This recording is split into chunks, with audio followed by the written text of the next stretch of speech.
Last night, Coby White scored 42 points in the Bulls' play-in win over the Hawks, a career high for him. Yet officially his career high will stay at 37. Why? Why do the play-in stats not count anywhere? They don't count for the playoffs, and they don't count for the regular season. These games just disappear into thin air the moment they are over. The stats are there and you can find them, but they don't count for anything. Welcome back, and today we're going to be looking into this and why the NBA is taking the stance to not count the play-in tournament as playoff games or regular season games. In the 4 years that we've had the play-in tournament, there have been multiple big games in this tournament. Jason Tatum scored 50 in 2021 in a win over the Wizards. LeBron had a triple-double against the Warriors. Curry in that same game had nearly 40 points. Jonas Valanciunas had a 23-point, 23-rebound game in 2021. There are many more games just like this in this tournament. Yet these stats don't count towards the regular season. They don't count towards the playoffs. Why? I understand why they don't have them count for the regular season. The regular season is 82 games. It maxes out at 82 games for every single team. So if you have certain teams that play 83 with the new in-season tournament, those games don't count. Perfect. That makes sense. The play-in tournament is after the regular season. It makes sense that that's not part of regular season stats. However, I don't understand why they don't count for playoff games. You could say that the playoffs haven't technically started, but this is a way to get into the playoffs. The name says it itself. It's a play-in tournament for the playoffs. I don't know why these don't count for playoff games, and if they're not going to count for playoff games, then don't consider them playoff games and consider them their own separate tournament and keep track of the stats separately. There are third-party sites that do this. I found a couple that have kept track of stats over the play-in tournament, so you still can find the stats, but the fact that the NBA doesn't do it themselves and it's not easily available, and it makes it frustrating when a guy like Coby White has a career night and now, because of a technicality, it doesn't count. The NBA has taken a stance of it not counting for the playoff because it's not considered a playoff game yet.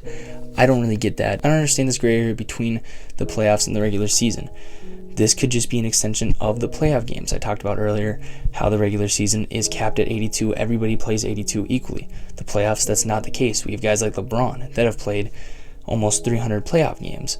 And we have teams that in a certain playoff run can play 20 games and play in a matchup against a team that's only played 15 games. It doesn't have to be even in the playoffs.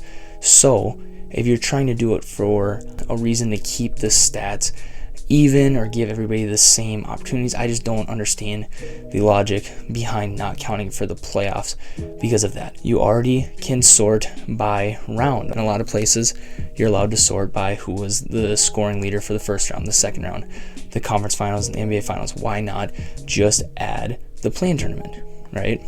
I understand there's going to be less teams in that play-in tournament, and there's going to be an uneven amount of games. So the same can be said once we get to the NBA finals, right? By the time you get into the finals, you have guys that have played in 17, 18 games.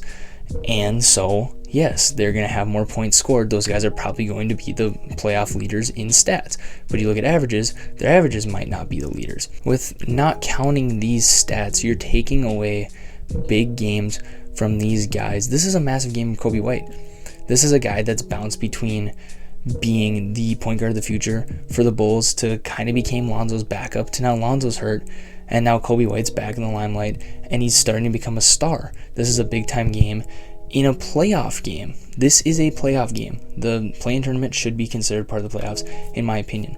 This is, in my opinion, comparable to Game 7s. You're looking at your season being over if you do not win this game. Counting these stats, they are comparable to Game 7. One of the reasons that I picked the Warriors to beat the Kings in my playoff prediction video is because Steph Curry in the play-in, he's averaging 33 points in his 3 play-in games. That is considering his game against the Kings that they lost where he scored 22. Before that, he was averaging 38 points a game. You can't tell me that that should not be considered. And obviously it's not a Game 7, right? It's a play-in game. It's not on the same level. But in some aspects, you could see the clutch stats of a younger guy on a younger team, a Coby White. This is an opportunity for him to show that, hey, he's a player that can show up in a clutch game. This is a game they needed to win. He showed up. He scored 42, a career high.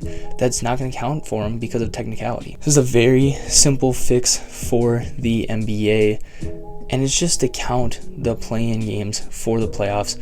Multiple teams, multiple players have already complained about this, say they don't understand why it doesn't count, and there's really not a good reason for it not to count, right? It's just a technicality that they haven't changed. You can go back and add all these games to players' playoff stats. It's not going to affect anything massive historically. However, it is going to give those guys just an extra boost in their playoff stats, but also makes the play-in feel more like it actually matters. This is the new product for the NBA that they're pushing alongside the in-season tournament, and yet it's treated as this side thing that doesn't really matter, that we just kind of do before the playoffs.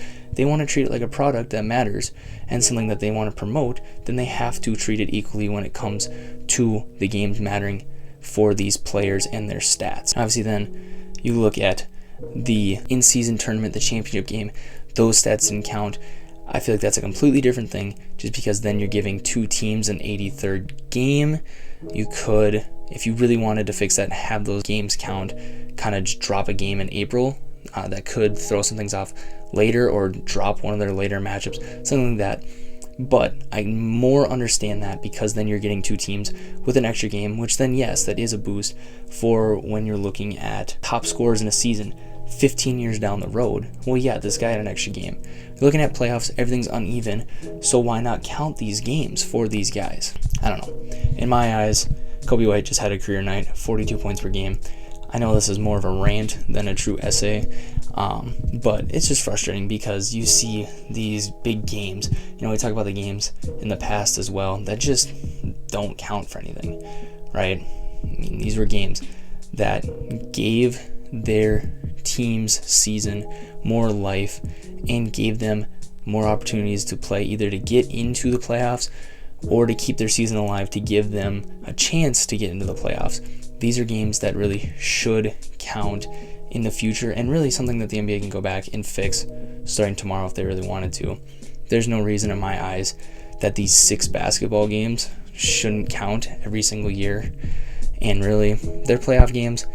If you want to promote them like they're playoffs games and part of the playoffs, then you have to treat them like playoff games, and that starts with counting these stats. So yeah, what are your thoughts on this issue? Do you think they should count for playoff stats? Do you think they should be their own category? Do you think that the NBA has it right by just letting them disappear into the wind? Let me know below, and thanks for watching.